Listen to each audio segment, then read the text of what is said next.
আসসালামু আলাইকুম ওয়া রাহমাতুল্লাহি ওয়া বারাকাতুহু। আলহামদুলিল্লাহ ওয়াসসালাতু ওয়াসসালামু আলা রাসূলিল্লাহ ওয়া আলা আলিহি ওয়া আসহাবিহি আজমাইন।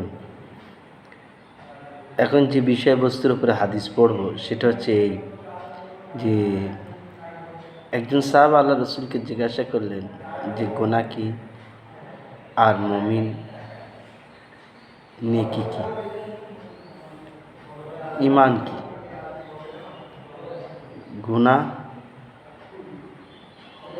কি বা কীরকমভাবে বুঝবো যে এটা গুনাহ, আর ঈমান আছে এটা কি করে বুঝবো? সারমর্মটা হচ্ছে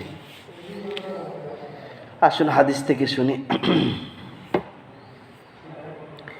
عن أبي أمامة رضي الله تعالى عنه قال سأل رجل النبي صلى الله عليه وسلم ما الاسم قال إذا حكى في نفسك شيء فدعه قال فما الإيمان قال إذا سعتك سيئتك وسرتك حسنتك فأنت مؤمن رواه أحمد بإسناد الصحيح। হযরতে আবু উমামা রাদিয়াল্লাহু তাআলা আনহু বর্ণনা করছেন যে রসুল পাক সাল্লাল্লাহু আলাইহি সাল্লামের কাছে একজন ব্যক্তি জিজ্ঞাসা করলেন, অর্থাৎ অন্য একজন সাহাবা জিজ্ঞাসা করলেন, আল্লাহ রসুল গুনাহ কাকে বলে? নবীজি বললেন, যেটা তোমার দিলে খাটকা দেবে সেটা ছেড়ে দাও।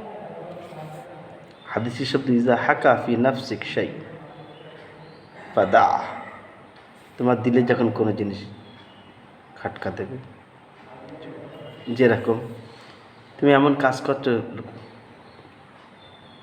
এই লোকে দেখতে পারে তো টোন কাটবে, এরকম বিষয়।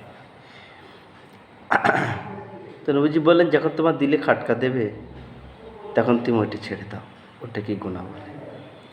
ফের ওই ব্যক্তি জিজ্ঞাসা করলেন, আল্লাহ রসুল ঈমান কারে বলে? ঈমান কি? নবীজি বললেন যে তোমার খারাপই গুণ, তোমার কাছে যে সমস্ত কাজ করলে তোমার কাছে খারাপ লাগে, আর যে সমস্ত নেকির কাজ করলে তোমার মনে আনন্দ হয়, তাহলে তুমি মুমিন, কামিল মুমিন। এমন কাজ করছো যেটা তোমার দিলে খারাপ লাগছে, যেটা করা ঠিক হবে না, এমন কাজ নেকির কাজ করেছো যে তোমার দিলে আনন্দ পাচ্ছে, তাহলে তুমি কামিল মুমিন। হাদিসের শব্দ বলছে ইজা সাআতকা সাইয়্যাতুক, যখন কোনো গুনাহ হয়ে যাবে তখন তোমার খারাপ লাগবে, ইস আমার দ্বারা গুনাহ হয়ে গেল।